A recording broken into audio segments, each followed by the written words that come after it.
transmets du positif. Ouais.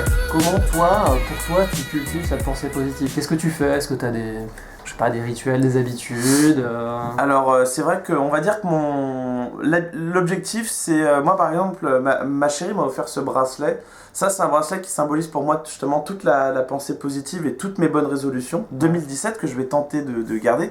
Parce que c'est vrai que souvent on se rend compte que la pensée positive c'est quelque chose c'est quelque chose qui ne se matérialise pas. Et souvent, quand des gens justement ont besoin de faire des régimes ou devoir, entre guillemets, tenir des bonnes résolutions et d'y arriver, ils ont souvent besoin de le matérialiser. C'est une technique qui est utilisée même en psycho ou voilà, ou même en désintox pour pouvoir justement réussir à corriger certaines choses. Et moi, c'est vrai que ce bracelet-là, on va dire, c'est la matérialisation de ma pensée positive. C'est-à-dire que des fois, quand j'ai une petite pensée négative, quand, entre guillemets, je suis pas forcément très content, et je regarde ce bracelet et ça me rappelle toutes mes bonnes résolutions, tout ce que je me suis, voilà. Et moi, ça m'aide énormément pour pouvoir penser plus positivement. Et voilà. Alors ça, c'est une des petites choses que je fais, voilà. J'en ai jamais parlé à personne, mais voilà, maintenant, Voilà, ça en exclut. J'ai ma petite pensée positive là, voilà. Le fait de matérialiser les choses, ça aide énormément. Parce que c'est, voilà, la pensée, c'est quelque chose qui est trop... qui très vite, les gens, voilà.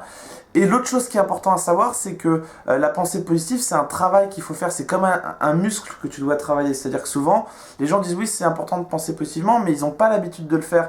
Ouais. Et c'est comme quand tu cherches à soulever une haltère en muscu et que t'as pas l'habitude. Les premières fois, c'est très difficile, mais plus tu le fais, plus au bout d'un moment, tu vas devenir costaud. Et c'est important vraiment de travailler sa pensée positive et de cultiver en fait cette pensée-là et voilà, de tracer ce chemin-là.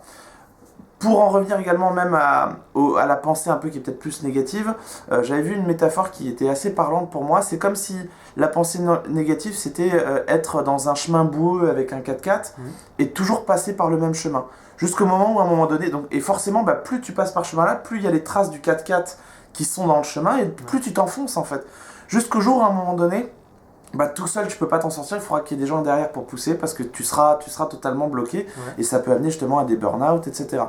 Et la pensée positive, c'est pas de chercher à rester forcément dans le chemin boueux, c'est juste d'accepter de sortir de son 4x4 et peut-être d'aller dans la forêt qui est à côté, tu vois.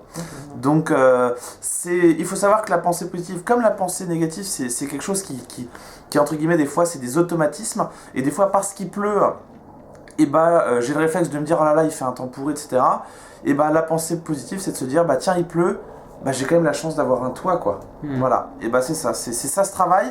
Et au début il faut se forcer un petit peu, mais plus tu le fais, plus c'est comme quand tu cherches à soulever une haltère, tu deviens de plus en plus musclé, ta pensée positive devient de plus en plus consistante, et donc tout d'un coup t'arrives à faire des comment dire, t'arrives à faire des liaisons entre certaines pensées et tu vas être beaucoup plus heureux dans la vie et c'est un exercice à faire. Voilà. Comme des fois on a tendance à faire des liaisons, on pense à telle chose qui nous amène à telle chose qui nous amène à telle chose, et faut faire de la même chose et si tu y arrives, tu arriveras à le faire parce que dans ma conviction personnelle, être heureux ne dépend pas de ce que tu as, ne dépend pas de qui tu côtoies, etc. Ça dépend clairement de ta manière de penser.